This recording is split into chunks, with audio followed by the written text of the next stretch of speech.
Friends, आपका एक बार फिर से स्वागत है हमारे YouTube channel education for all में। तो जैसा कि आप जानते हैं कि ये प्रधानमंत्री के ऊपर संबंधित जितने भी क्वेश्चंस हैं उसकी हम सीरीज चला रहे हैं। तो ये हमारा पार्ट 2 है। अगर आपने पार्ट 1 नहीं देखा है तो इस वीडियो के डिस्क्रिप्शन में आपको लिंक दिया हुआ है, आप पार्ट 1 ज़रूर देख लें।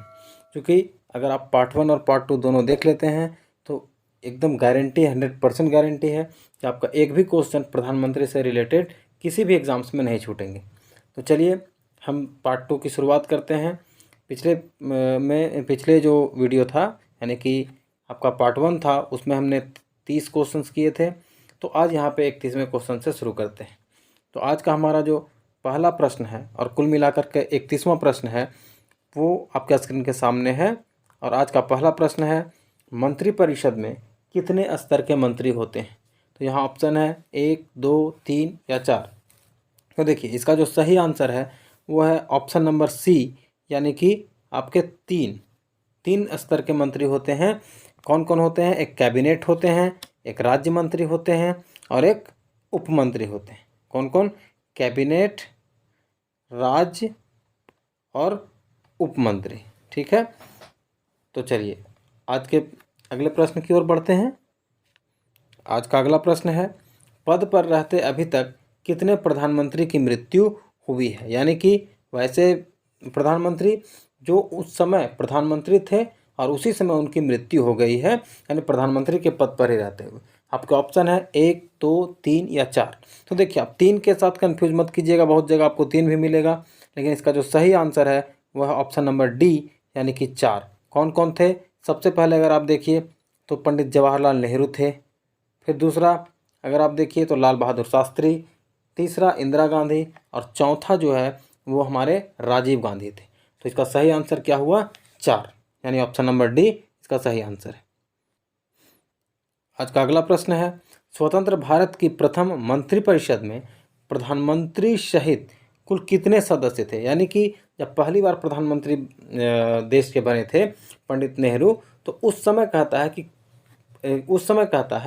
कि प्रधानमंत्री सहित यानी प्रधानमंत्री को लेकर के कुल कितने सदस्य थे? तो आपके ऑप्शन है 21, 29, 36 या 43। तो इसका जो सही आंसर है वह ऑप्शन नंबर सी, यानी कि प्रधानमंत्री सहित कुल 36 सदस्य थे पहली मंत्रिपरिषद में। ठीक है, तो चलते हैं अगले प्रश्न की ओर।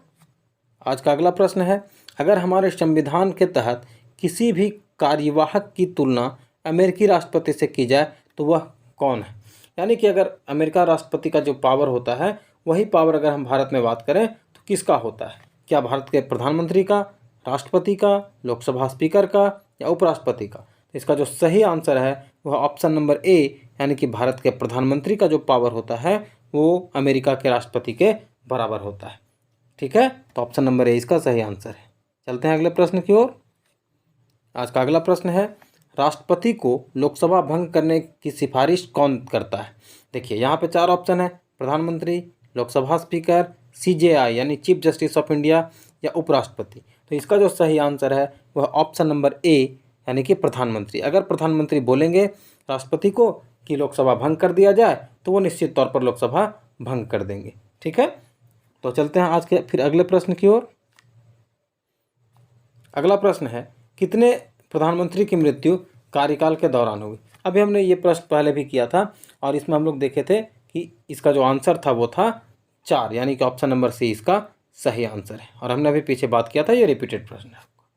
ठीक है, आज का अगला प्रश्न, किस कार्यवाहक प्रधानमंत्री का कार्यकाल सबसे अधिक रहा? देखिए कार्यवाहक था और सबसे अधिक समय तक कौन कार्यवाहक प्रधानमंत्री रहा? गुजारीलाल नंदा, राजीव गांधी या दोनों का समान या इनमें से कोई नहीं? तो याद रखिएगा गुजारीलाल नंदा जो हैं ये 2 बार बने और दोनों ही बार 13 दिन के लिए बने थे। लेकिन जो सबसे लंबे समय तक कार्यवाहक प्रधानमंत्री रहे वो ऑप्शन नंबर बी, यानी कि राजीव गांधी थे और ये लगभग 2 मंथ तक रहे थे।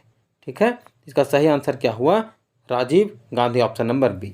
ठीक है, आज का अगला प्रश्न है, प्रधानमंत्री के निवास को क्या कहते हैं? यानी कि प्रधानमंत्री जहाँ रहते हैं उस निवास स्थान को क्या कहते हैं? आपका ऑप्शन है 7 लोक कल्याण मार्ग, 8 लोक कल्याण मार्ग, 9 लोक कल्याण मार्ग या इनमें से कोई नहीं? तो इसका जो सही आंसर है वह ऑप्शन नंबर ए, यानी कि 7 लोक कल्याण मार्ग, या इसको कभी 7 रेस कोर्स रोड भी कहा जाता है। तो इसका ऑप्शन जो है ए यानी 7 लोक कल्याण मार्ग, ये इसका सही आंसर है।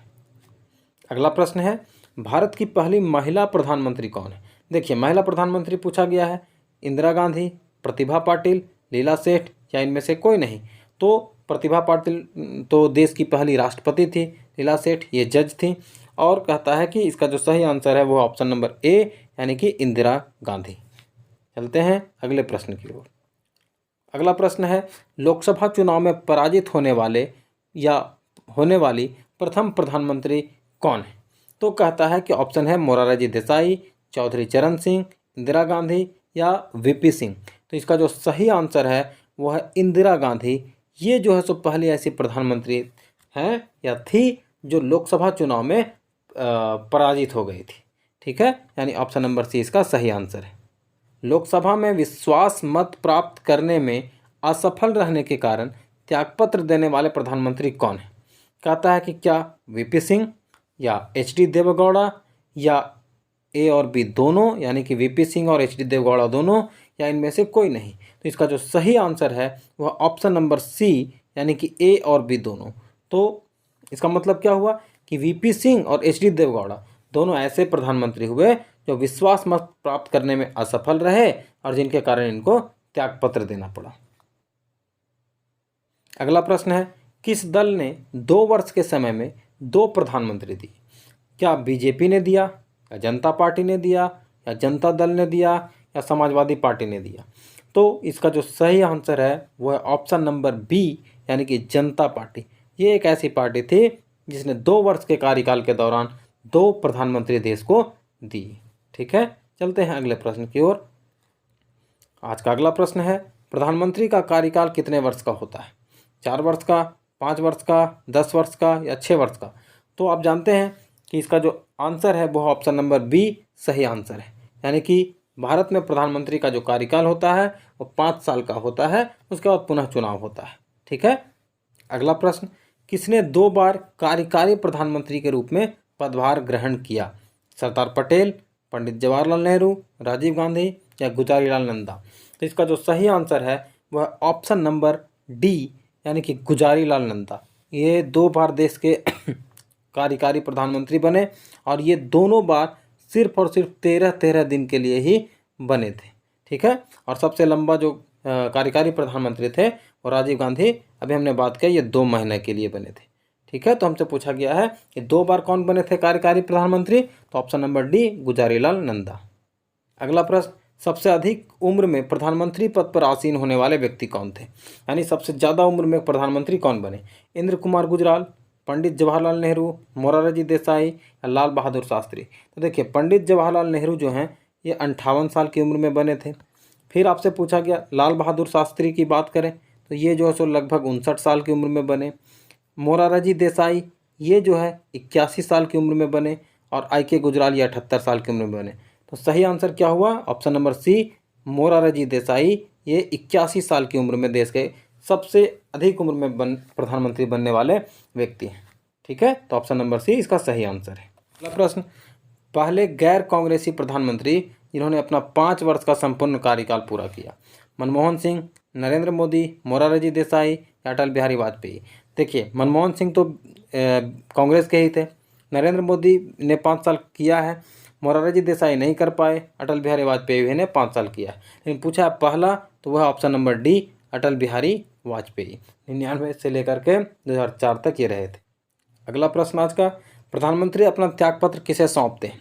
राष्ट्रपति को, उपराष्ट्रपति को, लोकसभा के अध्यक्ष को या सीजेआई यानी चीफ जस्टिस ऑफ इंडिया को? इसका सही आंसर है ऑप्शन नंबर ए यानी कि राष्ट्रपति को।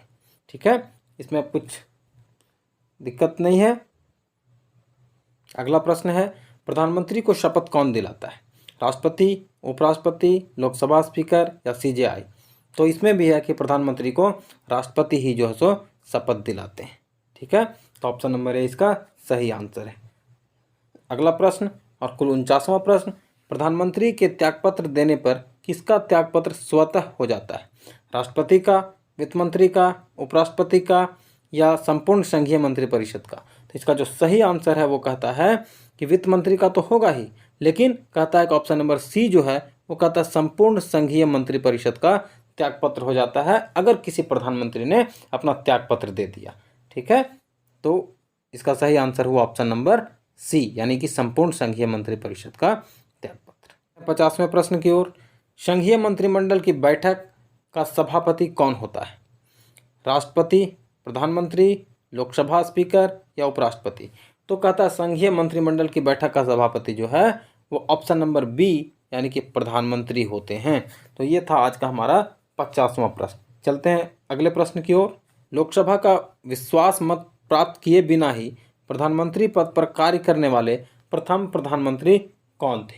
तो इसका यहाँ 4 ऑप्शन है, चौधरी चरण सिंह, मोरारजी देसाई, वीपी सिंह या चंद्रशेखर। तो इसका जो सही आंसर है वह ऑप्शन नंबर ए यानी कि चौधरी चरण सिंह।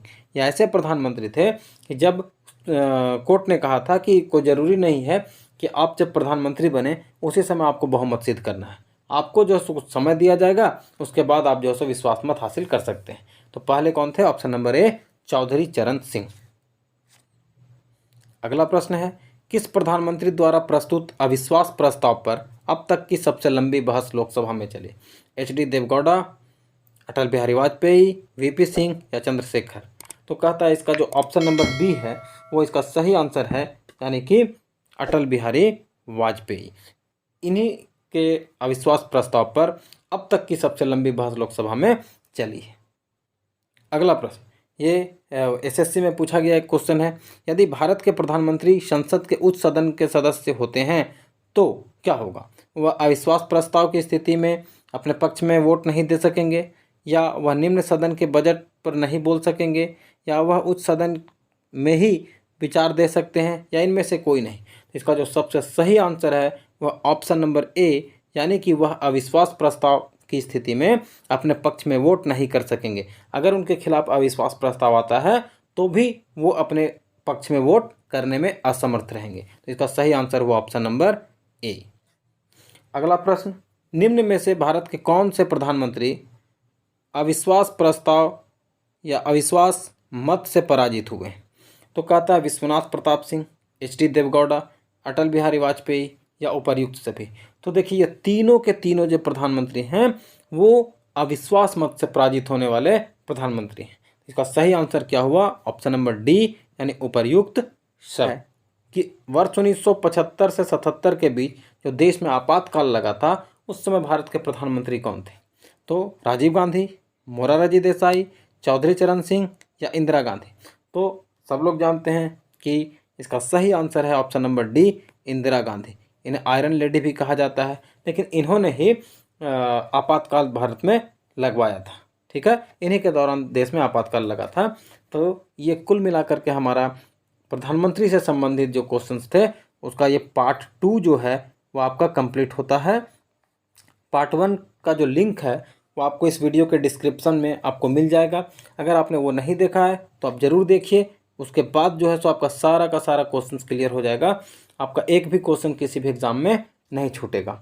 तो आपने अपना बहुमूल्य समय दिया, इसके लिए बहुत बहुत धन्यवाद। आप हमसे जुड़े रहिए, लाइक कीजिए, सब्सक्राइब कीजिए और शेयर कीजिए इस वीडियो को। और हम फिर कल मिलते हैं एक नए वीडियो के साथ। तब तक के लिए धन्यवाद। आपका दिन मंगलमय।